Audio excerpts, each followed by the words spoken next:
Loué soit Jésus-Christ. Sa grâce et sa paix soient avec vous. Jésus-Christ est venu pour donner sa vie en rançon pour la multitude. Matthieu 20, 28. Jésus-Christ est donc allé librement au-devant de sa mort. Une preuve en est qu'il l'a anticipé la veille lorsqu'il a institué le sacrement de l'Eucharistie, rite par lequel il continue aujourd'hui à donner sa vie. Jésus-Christ est allé librement au-devant de la mort et il l'a vaincue. Il l'a vaincue en la forçant à servir son dessein de révéler la victoire de l'amour. Il en a fait le moyen de donner sa vie et donc d'aimer jusqu'au bout, en acte et en vérité. Il n'y a pas de plus grand amour que de donner sa vie pour ceux que l'on aime. Depuis la mort de Jésus-Christ, la mort n'est donc plus la fin de notre vie ou de toute chose, mais elle est devenue le moyen d'aimer en donnant notre vie. Et qui plus que Dieu est digne de la recevoir, lui qui est bien capable de nous la garder pour l'éternité. Tout ce qui n'est pas offert à Dieu est perdu. Aussi, tout chrétien digne de ce nom devrait savoir mourir.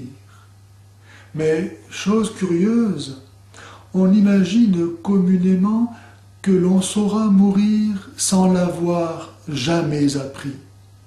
Combien même fuit la pensée de la mort. Pourtant, c'est la seule chose dont nous pouvons être sûrs qu'elle arrivera. Et de son acceptation dépend notre éloignement des vanités de ce monde et le sérieux de notre vie intérieure, et même la possibilité de goûter déjà aux joies du paradis. Ce qui faisait dire à saint Paul « Mourir est pour moi un gain ». Philippiens 1, 21. La mort n'est pas l'horrible chose que l'on imagine. Lorsqu'on y voit qu'atrocité, c'est-à-dire la maladie, les contractions, le visage hideux, les râles, les affres de l'agonie, c'est qu'on la regarde à l'envers.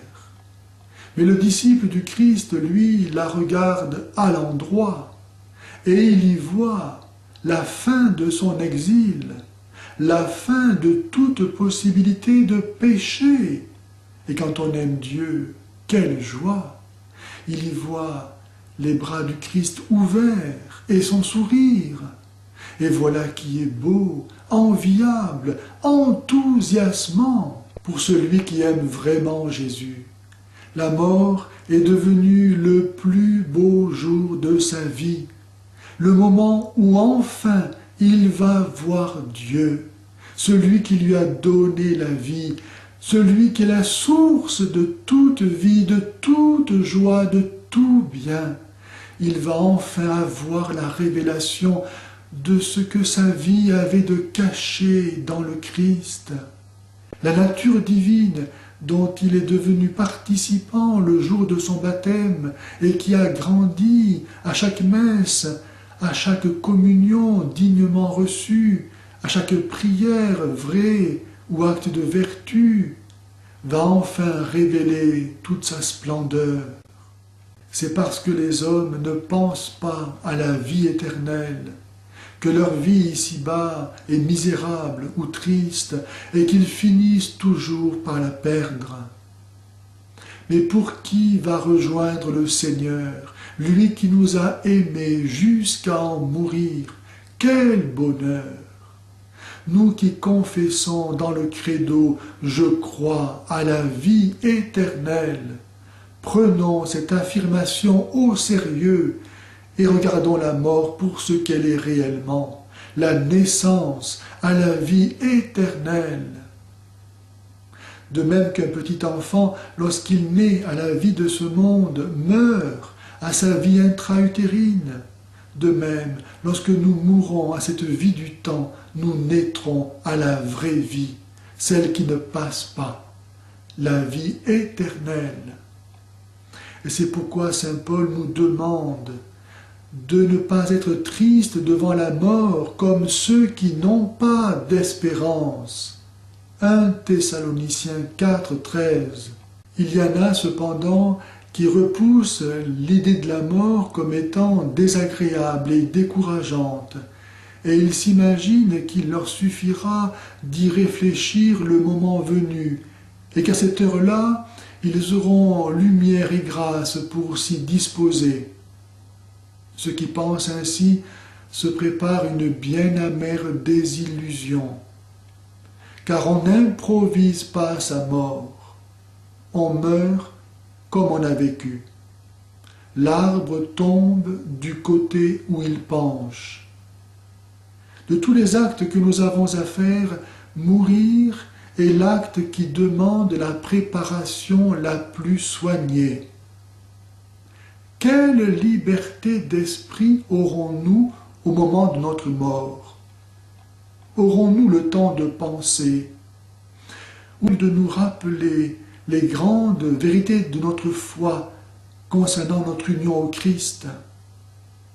Si nous n'avons pas acquis par une longue habitude de regarder la mort comme un grand bienfait surnaturel, ce ne sera pas notre foi qui réagira devant le fait toujours brutal de notre fin, mais ce sera notre nature qui manifestera violemment ses répugnances, et nous ferons alors une mort banale, sans vertu, sans énergie, sans acceptation généreuse, et nous perdrons la joie éternelle de nous être offerts à Dieu, le don de nous-mêmes que nous aurions eu tant de joie à offrir si nous nous y étions bien préparés.